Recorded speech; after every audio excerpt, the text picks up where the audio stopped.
Selain memeriksa mantan Jampitsus Febri Adriansyah, Kejaksaan Agung juga memeriksa Don Rito, tersangka kasus dugaan korupsi dan tindak pidana pencucian uang. Usai diperiksa, Don Rito memilih bungkam.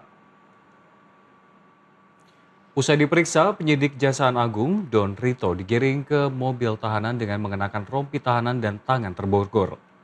Advokat itu tidak memberikan keterangan kepada wartawan. Don Rito berstatus tersangka bersama mantan Jampitsus Febri Adriansyah, namun keduanya mendapat perlakuan yang berbeda. Don Rito digiring menggunakan rompi tahanan dan borgol, sedangkan Febri tidak.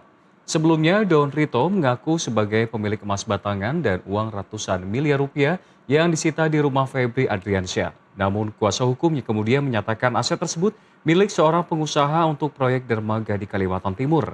Hingga kini, peran Don Rito masih didalami penyidik.